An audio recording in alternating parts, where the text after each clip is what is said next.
What's happening? How are we doing? So today we're going to kind of talk about not adjusting or evolving to the change of our circumstances within our life and getting caught up in that, and us trying to always live a past identity. Welcome to the Rise to Thrive show. I am your host, James Baldwin, and if you are coming through, then please do let me know. How are we doing? So I'm up in Birmingham right now. Just walking the streets looking like a lost little soul. I've even had 2 window cleaners asking if I was lost. It's definitely not the seafront with my pups, so it's definitely a new environment, right? And being up here, you naturally have to evolve and adjust to your routine. You know, I'm not up at 4:15 here, I'm up at like 5. I'll probably only be out and about for half an hour, so you've got to adjust your routine, right, to suit you. And it's the reason that I wanted to talk about this subject today. And I feel it's a real true cause of some trauma that we face, for guys especially. You know, when I'm going to give you an example here, or a situation. Now, in 2011, 10 years ago almost to the day, I left the Royal Marines. Now, I didn't just leave the Royal Marines, I left the lifestyle. I left a way of living, I left a mindset, I left an identity. And if you imagine all of that just being in one bubble, that, you know, that's the way that I used to live my life.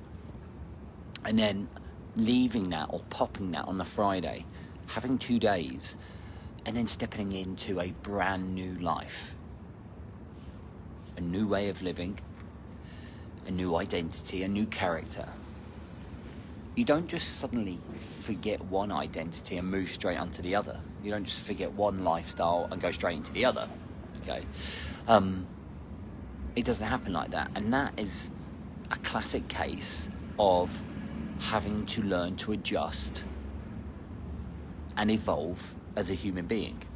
Now, that transition from one life to the other is what caused me all of the trauma that I went through. Like, my PTSD, was huge. I didn't adjust to life well.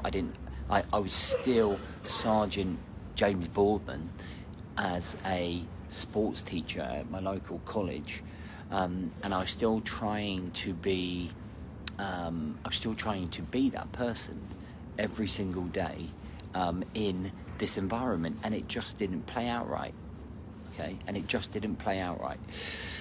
And I didn't evolve, and I wasn't aware, and I didn't adjust, which is why it caused so much drama. Now, as we're growing, as you guys are growing, as you are evolving through time, you do this in your own way, not necessarily the military, but you do it in terms of going from being a single man to a married man, from a married man to a father, from a father to a change in the career.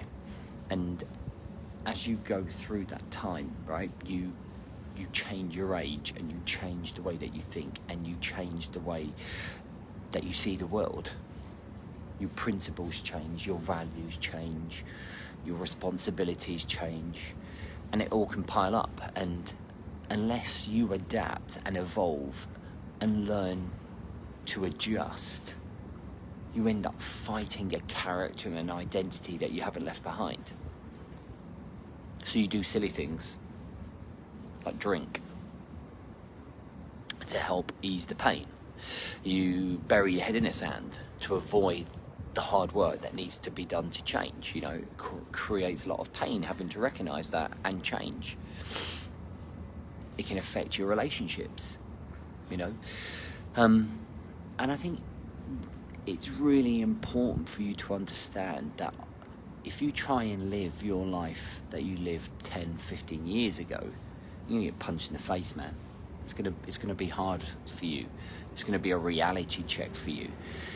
Often I always hear is that I used to be fit, I used to play football, I used to do this, I used to do that. But dude, you don't anymore. probably because you've got 2 kids, probably because you're married, or maybe divorced, or maybe you've got a career or responsibilities. So circumstances have changed and you can't be that person anymore. I can't run a 17-minute 5K anymore. You know, I can't go out with the boys every single weekend anymore. You know, I can't do anything in the military anymore. So all of those things have evolved and they've changed, and I've had to adjust and I've had to evolve, and we're still doing it again as I go through my 40s, 50s, 60s, 70s, 80s, 90s, all the way up to 100, because I'm living to 100. I don't know about you. So if you're like, what I want you to do is write down the things that you are not evolving, and write down the things that you are not adjusting, that, if you like, are preventing you from moving forwards. Like, what are those restrictions, those handcuffs? What is that lifestyle that you're trying to live still? If you're 40, are you still trying to do all the things you did when you were 30? And ask yourself those honest, truthful questions. Because unless you face them, unless you look in the mirror and it looks back and you can say, like, oh, fucking, I'm moving forward the way that I was meant to be moving forward, then boom, you know, you could just be in denial and you could be running on a hamster wheel, and you're never really going to be moving forwards, and that's not what we want. We want to be elite operators, thinking forward, being focused, knowing who we are, being self-aware, because they're the things that help us with our mental health, our emotional health, and emotional conditioning and physical conditioning, right? We don't want to be fighting a past identity. Anyway, I hope that helps. I hope that gives you a little bit of focus for middle of the week. If you haven't already, make sure you pre-register for our 28-day program, guys. All right, we are doing early bird offer. There's £600 worth of bonuses, plus an extra 2 courses. And we launch that pre-register only to those people on our pre-register list from Friday, Saturday and Sunday. All right, so you've got till tomorrow night to get yourself on that pre-register list. The link is up here somewhere, or I'll put it in the comments, or check the post, or check my bio, or check the description, wherever you're watching. Have an amazing day. I'll catch up with you.